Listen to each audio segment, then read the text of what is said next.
British MP, উনি পার্লামেন্টে সরাসরি তাদের বিদেশ মন্ত্রীকে, ফরেন সেক্রেটারিকে অনুরোধ জানিয়েছেন যে, এবং তিনি এভাবে বলেছেন, সো কল্ড ইনক্লুসিভ নির্বাচন ইন বাংলাদেশ। সেইখানে ডক্টর ইউনূসের উচ্ছ্বাস আপনি দেখতে পাচ্ছেন। এর মৌলিক কারণটা হলো, সে আমার যা ধারণা, আন্তর্জাতিক প্রেসারে হোক, অন্যান্য অনেক অনেক বিষয় যেসবগুলো এখনই বলার সময় নয়, ধীরে ধীরে আমরা প্রকাশ বলবো, সেই সময়গুলো আমার মনে হচ্ছে যে ওনার যে লন্ডন গমন, বিলাত গমন, সেখানে তারেকের সাথে কথা, এই সমস্ত কিছু মিলে উনি যে ওই পয়েন্টে পৌঁছতে পারলেন শেষে এখনো, কারণ সে ক্ষমতা আরোহণের কিছুদিন পরেই সে বুঝতে পারলেন যে এটা তো আমার শাস্ত্র নয়, এবং এখান থেকে এই বাঘের পিঠের উপর থেকে যে আমি সর হলাম পিঠের উপর থেকে, এখন নামবো কি করে, সেটার জন্য মনে হয় ওনার উচ্ছ্বাস। কিন্তু এই উচ্ছ্বাস কতদিন টিকবে বা উনি কোথায় চলে যাবেন সেটা আমরা পরবর্তীতে দেখব। কিন্তু নির্বাচনটাকে আমি অবশ্যই বলবো সো কল্ড।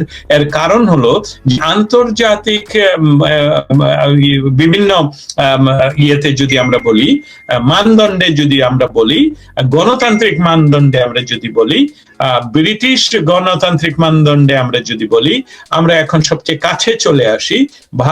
পৃথিবীর সর্ববৃহৎ গণতান্ত্রিক দেশ, আমাদের পার্শ্ববর্তী দেশ, এবং আমাদের ৭১-এর স্বাধীনতা সংগ্রামের পরীক্ষিত বন্ধু রাষ্ট্র ভারতের গণতান্ত্রিক প্রক্রিয়ার কথা যদি বলি, সেখানে এটা অবশ্যই সোকল্ড। দেখুন, একটা সোকল্ড নিয়ে আমি কত লম্বা কথা বললাম, যদিও এটা বোঝাটা আমাদের খুবই সহজ, যে বাংলাদেশের ইতিহাসের সাথে, বাংলাদেশের জন্মের সাথে যে রাজনৈতিক দলটি যুক্ত, তাকে বাদ দিয়ে তারেক সাহেব গত ১৭ বছর ধরে, ১৬ বছর ধরে উনি প্রবাসে বসে চেষ্টা করেছেন তত্ত্বাবধায়ক সরকারের অধীনে, নির্দলীয় সরকারের অধীনে সর্বদলের অংশগ্রহণ করে, আই রিপিট ইট, সর্বদলের অংশগ্রহণ করে নির্বাচনে উনি যাবেন, না হলে উনি যাবেন না।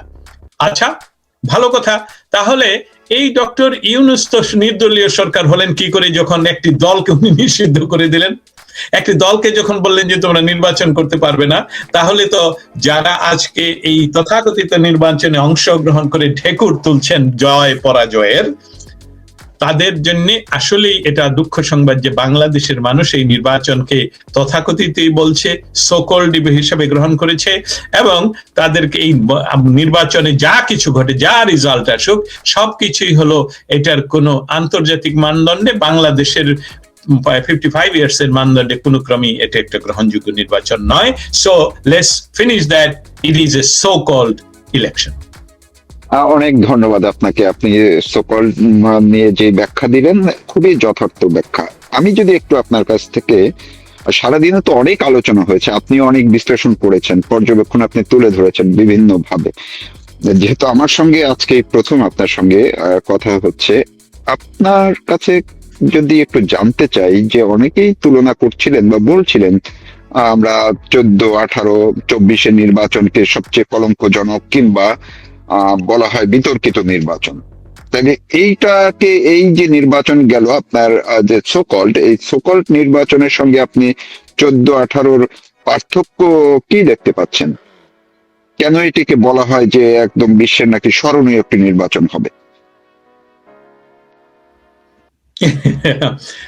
মানে স্মরণীয় নির্বাচন তো হতেই পারে, যেরকম দীপু সাহাকে জীবন্ত পুড়িয়ে মারা, এটা তো আমরা স্মরণে রাখবো, তাই না?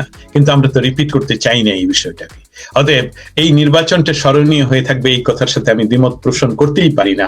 এই নির্বাচনটা ঐতিহাসিকভাবে ডক্টর ইউনূস যেটা বলছেন, আমি এটার সাথেও দ্বিমত পোষণ করতে চাই না, পারি না। কারণ এটা আমরা মনে রাখবো, এটা ৭১-কে যেরকম ভাবে আমরা মনে রেখেছি, আমরা 75-এর 15ই অগস্টকে যেভাবে মনে রেখেছি, আমরা 5ই অগস্টের কথা জানি, আমরা 21শে অগস্টের কথা জানি, আমরা বহু ইতিহাস জানি, 52-এর কথা জানি, সেরকম আমাদের কালো অধ্যায়গুলোকেও আমরা মনে রাখবো। অতএব এই নির্বাচনটা কোনো ক্রমেই অনৈতিহাসিক, এটা আমি বলবো না। কারণ মেটিকুলাসলি ডিজাইন করে একটা নির্বাচনে ক্ষমতা দখল করে তারপর উনি একটি বড় বৃহৎ বলবো শুধু না, বাংলাদেশের ইতিহাসের সাথে যা যুক্ত, পিতাকে বাদ দিয়ে সন্তানের ভালো চাওয়া মানুষগুলোকে অবশ্যই আমরা ভালো চোখে দেখি না। অতএব এই নির্বাচনকে আমরা অবশ্যই ইতিহাসের পাতায় তুলে রাখবো এইভাবে যে একটি নির্বাচনের নামে সেম ইলেকশন, তথাকথিত প্রদর্শনীর ইলেকশন, যে ইলেকশনের মাঝে বাংলাদেশের ম্যাক্সিমাম ভোটাররাই ভোট দিতে অংশগ্রহণ করেননি এবং এটাকে প্রত্যাখ্যান করেছে। সেই সাথে আরো একটি বিষয় আপনি প্রশ্ন না করাতেও আমি তুলে ধরি, সেটা হলো যে আরেকটি বিষয় খুব প্রকট ভাবে বাঙালি এই ডক্টর ইউনূস এবং তার গংকে বৃদ্ধাঙ্গুলি দেখাইছে। আমরা ইউরোপ আমেরিকাতে বৃদ্ধাঙ্গুলি ওকে, বাট আমাদের বাংলা ভাষায় বৃদ্ধাঙ্গুলি দেখেছি। সেটা কি, যে পশ্চিমা বিভিন্ন দেশের দূতাবাস সহ বাংলাদেশে সরকারে বসে জামাত এবং তার পোষ্য শিশু পুত্র অনেকগুলো, এর ভিতরে এনসিপি এবং ডক্টর ইউনূস, এই সকলে মিলে, শিশির মনিরের ওয়াইফ যিনি আমাদের গ্রামীণ ব্যাংক পরিচালনা করেন, এই সকল কিছু মিলে তারা এমন একটা পরিস্থিতি তৈরি করেছিল মানুষের মনে যে ৭১ হলো এটা ভুয়া জিনিস এবং সেটা ভারতীয় ষড়যন্ত্র। অতএব আমাদের ইসলামের জয় জয়কার, তথাকথিত Islam, I have to say again, so called Islam, তথাকথিত ইসলামের জয় জয়কার হবে। মানুষ এখন সমানে ইসলামী দলগুলোকে, স্পেশালি এই নন ইসলামিক, যাকে মাইকেল রুবিন গত সপ্তাহে 5 তারিখে, ফেব্রুয়ারিতে 5 তারিখ এবং 9 তারিখে ন্যাশনাল প্রেস ক্লাব এবং ক্যাপিটাল হিলে উনি দুইবার আমার প্রশ্নের উত্তরে উনি বলেছেন যে yes, Jamaat Islam is a terrorist organization. এই টেররিস্ট অর্গানাইজেশন তারা অতিরিক্ত ভোট পেয়ে তারা ক্ষমতায় আসীন হবে। বাংলার জনগণ তা প্রত্যাখ্যান করেছে। বাংলার জনগণ প্রত্যাখ্যান করার অর্থটা হলো যে তারা ৭১কে আবার ৭১কেই তারা হৃদয়ে ধারণ করে, বঙ্গবন্ধুকেই ধারণ করে। এখন কথা হতে পারে যে নির্বাচন যে হলো, তাহলে কি এই নির্বাচনটা আমরা কি আন্তর্জাতিকভাবে গ্রহণযোগ্যতা পাবে, 5 বছর টিকে থাকবে? Of course not, of course not. কারণ তারেক জিয়াকে নিজেকেই নিজের আয়নার সামনে, আমি গণতন্ত্রের আয়নার সামনে দাঁড়াতে বলছি যে আপনি যে 16 বছর চিৎকার করেছেন, আপনি যে আন্দোলন করেছেন যে সর্বদলীয় অংশগ্রহণে একটি নিরপেক্ষ তত্ত্বাবধায়ক সরকারের অধীনে নির্বাচন চাই, আপনি সুযোগ পাওয়াতেও তো সেটার মধ্যে আপনি নেই। তাড়াতাড়ি নির্বাচন দাও, যে কোনো উপায়ে নির্বাচন দাও, তথাকথিত দস্তগীর জাহাঙ্গীর এটাকে সকল বলুক, we don't care, we want power, এই পথে তো উনি গেলেন। অতএব এটা টিকছে না। কিন্তু মন্দের থেকে তো আমরা কিছু টেকঅ্যাওয়েজ নিব, তাই না? সেই মন্দ থেকে যেটা দেখতে পেলাম যে বাংলার জনগণ সম্পূর্ণভাবে এই তথাকথিত ইসলামী দলগুলোকে প্রত্যাখ্যান করেছে, স্পেশালি এনসিপি কে প্রত্যাখ্যান করেছে। জামায়াত ইসলামের ভোট বোধহয় 3%-এর নিচে আপাতত যা দেখতে পাচ্ছি। সো আমরা বাঙালিকে স্যালুট জানাই।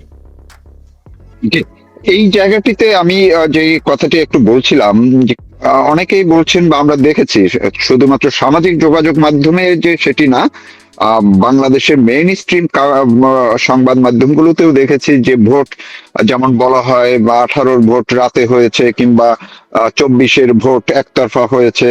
তো এবার তো দেখা গেল অনেক আগে থেকে, মানে আগের দিন বিকেল থেকেই ভোটের এক ধরনের কিছু তৎপরতা আমরা দেখলাম, ভোট গ্রহণের বিভিন্ন জায়গায় ধরাও পড়েছে, টাকার উৎসবও দেখলাম।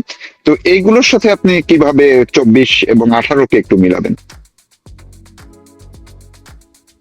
না, আমি সেই কথাটা সংযুক্ত করতে চাই যে আপনার এই যে প্রশ্নটা আবারও আপনি তুলে আনলেন, সেটাতে আমি কেন গেলাম না, কিন্তু এখন আমি মনে করছি যে আমাদের দর্শক শ্রোতাদের জন্য এটা ব্যাখ্যা করা খুব প্রয়োজন। দেখুন, এটা কিন্তু একদম সরল অঙ্কের মতন ব্যাখ্যা করতে হবে, তুলনা করতে হবে। আমি যদি প্রশ্ন করি, আপনার এই প্রশ্নের বিপরীতে উত্তরের ছলে 2014 কি বাংলাদেশে কোনো রাজনৈতিক দল নির্বাচনে অংশগ্রহণ করা নিষিদ্ধ ছিল? 2018-তে ছিল, 2024-এ ছিল, কোনো সময় কোনো রাজনৈতিক দল নির্বাচনে অংশগ্রহণ করা আইন দ্বারা নিষিদ্ধ ছিল না। এখন যারা আমার কথা শুনে একটু পরে তির্যক আলোচনা করবেন যে না জামাতকে তো নির্বাচন করতে দেওয়া হয়নি, এখানেও একটা আইনি ব্যাখ্যা আপনাদের জানা উচিত। বাংলাদেশের এখনো যেই ইসি বা ইলেকশন কমিশনের আন্ডারে নির্বাচন হচ্ছে, এই ইসি তারা বাংলাদেশের কোন কোন রাজনৈতিক দল কি কি নিয়মে তার সেখানে নির্বাচন করতে পারবে, নির্বাচনে অংশগ্রহণ করতে পারবে, সেটার নিয়ম রয়েছে। সেই নিয়মের একটি যেটা বেসিকটা হলো বাংলাদেশের সংবিধানের কে ক্রস করে এমন কোন ম্যানিফেস্টো ওই সকল রাজনৈতিক দলগুলোর থাকতে পারবে না। যখন জামায়াতে ইসলামী বারবার আবেদন করছে, বারবারই তারা ফেরত দিয়েছে এই বলে যে আপনি বাংলাদেশের সংবিধানকে ফলো করতে হবে। এখানে আপনার অনেকগুলো বিষয় আছে যেটা সংবিধানের ক্রস করছে, সংবিধানের অনুচ্ছেদ ক্রস করছে। অতএব আপনাকে যদি নির্বাচন করতে হয় এই দেশে, তাহলে আপনাকে অবশ্যই এটা পালন করতে হবে। তো এটা তো নিষিদ্ধ তো নয়, যেহেতু কোন রাজনৈতিক দল নিষিদ্ধ ছিল না, অতএব ওই নির্বাচনগুলোতে বিএনপি বলছে যে আমরা তত্ত্বাবধায়ক সরকার ছাড়া নির্বাচন করব না, এবং আমরা তখনই নির্বাচন করব যখন তত্ত্বাবধায়ক সরকার আসবে। ওনাদের কথায় তত্ত্বাবধায়ক সরকার কোথায় পেলেন উনি? যে সরকার আসলে তাকে যদি আমরা বলি যে এটা তত্ত্বাবধায়ক, তো ইন্টারিমকেই যদি তত্ত্বাবধায়ক বলি, তাহলে তো ওনার প্রথম শর্ত থাকা উচিত ছিল যে বাংলাদেশের কোন রাজনৈতিক দল এখানে নির্বাচনে অংশগ্রহণ করা নিষিদ্ধ নয়, যদি তারা তত্ত্বাবধায়কের দায়িত্ব পালন করতেন। এখানে একটা দ্বিতীয় আরেকটা, যেটা বিএনপি নিজে বলতে পারতো যেটার জন্য আমি আন্দোলন করলাম, জনগণ যার জন্য আমাদেরকে হয়তোবা ভোট দেবে, আমাদের সাপোর্টে আসবে, সেটা তো ক্রস করে আমি তো নির্বাচন করতে পারি না। এটা হলো দ্বিতীয়টা। এখন সরলঙ্ক মতন তুলনা করার কথা কেন বললাম? দেখুন, শেখ হাসিনার সময় নির্বাচনে যাওয়া না যাওয়া ছিল আমার স্বাধীনতা, বিএনপির স্বাধীনতা, যে কমিউনিস্ট পার্টির স্বাধীনতা, জামাতের স্বাধীনতা ছিল তারা যদি তাদের ম্যানিফেস্টো অথবা তাদের সংবিধান, তাদের যে রাজনৈতিক সংবিধান সেটা পরিবর্তন করতো বাংলাদেশে অনুসারে, তাহলেও তারা অংশগ্রহণ করতে পারতো। আমি যাইনি। আর আজকের এই সকল নির্বাচনে 15টি দলকে, আওয়ামী লীগকে নির্বাচনে নিষিদ্ধ ঘোষণা করা হলো, তাদের কার্যক্রম নিষিদ্ধ। তারা বলে নিষিদ্ধ নয়, বলে কার্যক্রম নিষিদ্ধ। আমি যদি শ্বাস না নিতে পারি তাহলে আমি জীবিত থাকবো কি করে? সেই ঘটনাটা সেইভাবেই তারা নিষিদ্ধ করে এই নির্বাচন করা হয়েছে। অতএব আমাদেরকে অঙ্কের মতন কেন বললাম, অঙ্কে তো আমরা সবসময় ধরে কোন একটা ধ্রুবক ধরলেও সেই ধ্রুবক যে ধ্রুবক সেটা আমরা প্রমাণ করি। সেই হিসাবে আমি বলছি যে এখানে কোনো ধরনের সাদা কালোর বাইরে যাওয়া যাবে না। শেখ হাসিনার নির্বাচনের সময় বিরোধী দল পলিটিক্যাল কারণে, পলিটিক্যাল গেইন করার জন্য, শেখ হাসিনাকে বিপদে ফেলানোর জন্য, রাজনৈতিকভাবে গেইন পাওয়ার জন্য তারা নির্বাচনে অংশগ্রহণ করে নাই। There was no party was bad. So এই টাইমে এসে পার্টি ব্যান করে দিয়ে এবং অন্যান্য 14 দলের অন্যান্যদেরকে জেলে পড়ে রেখে তাদেরকে জীবন হত্যা তাদেরকে হত্যা করা হবে এই সকল হুমকি দিয়ে তাদেরকে নির্বাচনের বাইরে রাখা হয়। অতএব এখানে আপনি যে প্রশ্নটা করেছেন যে এইসব সমালোচনার আগের নির্বাচনগুলোর সমালোচনা, আপনাকেই আমি জিজ্ঞেস করি এখন কি বলবেন? আপনি তো দেখতে পাচ্ছেন তুলনামূলকভাবে ওই নির্বাচনগুলো এই নির্বাচনের চেয়ে হাজার গুণে বেটার ছিল, কারণ সেখানে আমার স্বাধীনতা ছিল আমি অংশগ্রহণ করব কি করব না। এখানে আওয়ামী লীগকে যদি নিষিদ্ধ ঘোষণা করা না হতো, তাহলে আজকে কি মনে করেন যে বিএনপি যতগুলো সিট পেয়েছে এতগুলো সিট বিএনপি পেত? আমি তো মনে করি না, এবং সাধারণ মানুষ কেউ মনে করে না। অতএব এই নির্বাচনটা আসলেই সকল বেটার নির্বাচন ছিল 2024-এ, বেটার নির্বাচন ছিল 2018-তে, অবশ্যই বেস্ট নির্বাচন ছিল 1970 এবং পরবর্তীতে অনেকগুলো নির্বাচন, যেসবগুলো কিছু হয়তোবা মাইক্রো আর কিছু ম্যাক্রো বিষয় এর ভিতরে ছিল, সেসবগুলো নিয়ে পরবর্তীতে আলাপ করব। আমি একটু গণভোট নিয়ে, যে গণভোটটা আজকে গতকালকে দুটি ভোট ছিল, একটি হচ্ছে জাতীয় সংসদ নির্বাচন আর একটি গণভোট।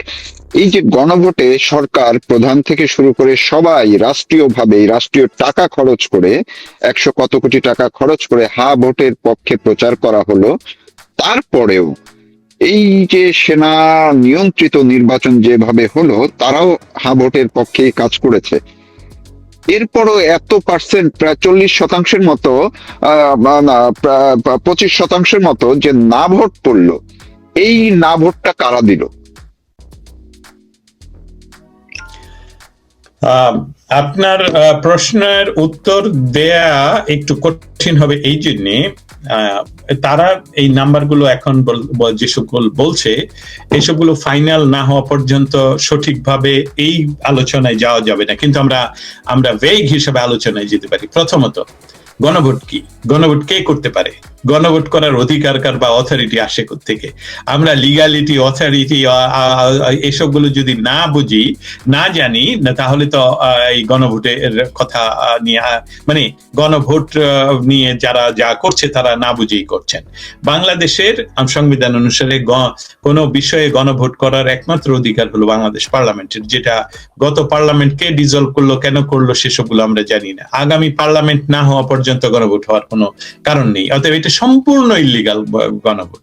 যেই ভ্রূণের জন্মই হবে না, যে ভ্রূণটাই জন্ম নিল না, তার ভবিষ্যৎ নিয়ে আমরা কি আলাপ করতে পারি? এখানকার বলা যেতে পারে যে হ্যাঁ, গণভোটের যে যে চাপ তারা প্রয়োগ করেছে সরকার, মানে যে মেটিকুলাসলি ডিজাইন সরকার, ইন্টারিম ইলিগাল অসাংবিধানিক সরকার, তারা তাদের সমস্ত বাহিনী, আপনি তো ইউ নেই মি, আপনি সশস্ত্র বাহিনী থেকে আরম্ভ করে পুলিশ, বিডিআর, আমলা, কামলা, এভরিবাডি সরকারের সাথে যারা যুক্ত, সবাইকে গণভোটে হাঁ করার জন্য তারা করেছেন, প্রচারণা চালিয়েছেন। এবং সেই প্রচারণার পরেও যেই মানুষগুলো গণভোটে অংশগ্রহণ করেনি, সেটা তো মানুষের সিগন্যাল, যেটা রাজাকারদেরকে তারা যেরকম প্রত্যাখ্যান করেছে, সেরকম সাধারণ মানুষ, তাদের শিক্ষাগত যোগ্যতা কম হতে পারে কিন্তু তাদের জ্ঞান কত অপরিসীম, দেখুন যে তারা এই ইয়েকে গণভোটে না ভোট দিল, এবং সেটা 25% যদি তারা বলে থাকে, আমি মনে করি এটা 75 to 80%। আমার এই ধরনের এক্সটেনশন করতে হবে আর কি তাদের। অতএব সেখানে এই প্রত্যাখ্যিত এবং ইল্লিগাল গণভোটের অবশ্যই আমি যেটা ভবিষ্যৎ দেখছি একেবারেই ডার্কের অর্থ হলো, এটা আমি ভেঙে দিই আপনাকে এখন। আমি মনে করেছিলাম যে ফাইনাল রেজাল্টের পরে বলবো, সেটা ভেঙে দিচ্ছি। দুঃস্বপ্ন হতো বাংলাদেশে যদি এই এনসিপি, ইউনূস এবং জামাতের এরা মেটিকুলাসলি ডিজাইন করে তারা যদি ক্ষমতায় দখল করতে পারতো ইলেকশন করে, তাহলে এই গণভোটের একটা ভিত্তি থাকতো।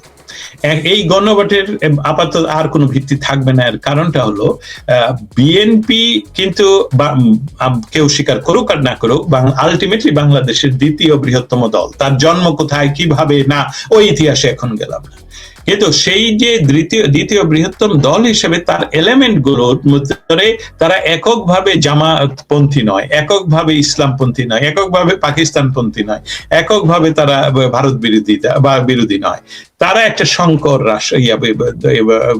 পার্টি।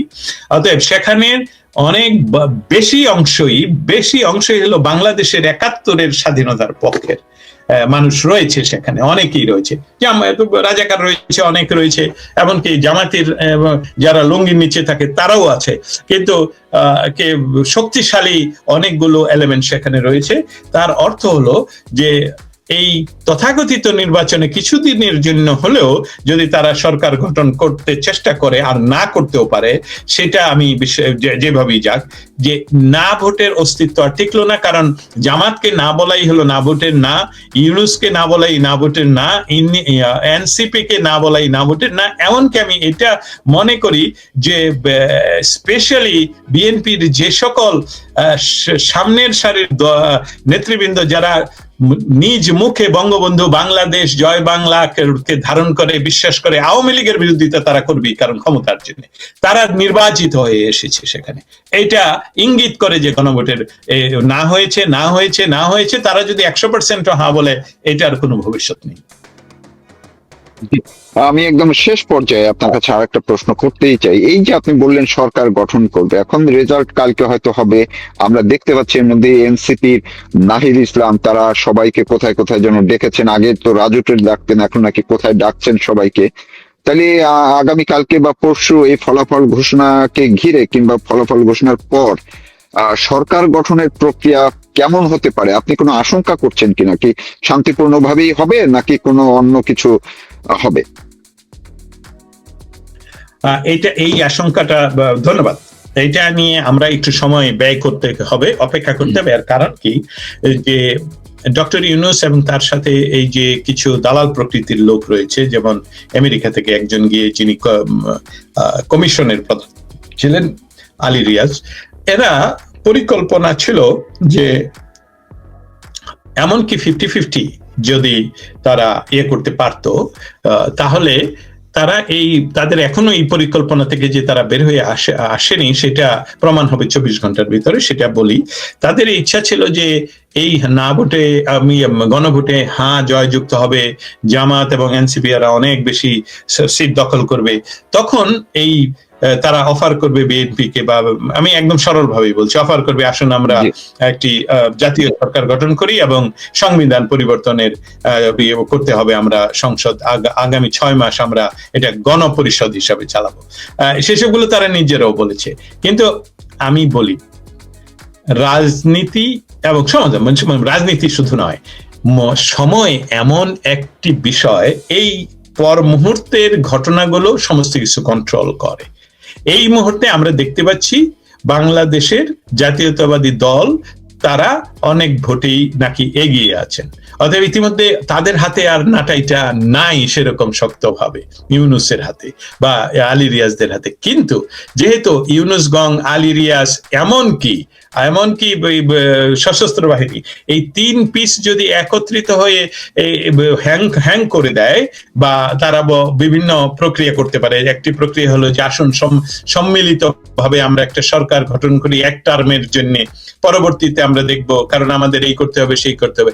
এই লাইনে গেলেই একটি গণবিস্ফোরণ ঘটবে, আই মিন ইট, গণবিস্ফোরণ ঘটবে এই লাইনে ওরা গেলে। কারণ মানুষ ওই সকল জামাতে ইসলামী এবং ইউনূস এদেরকে প্রত্যাখ্যান করেছে, কিন্তু এই ভোটে সরাসরি প্রত্যাখ্যান করেছে।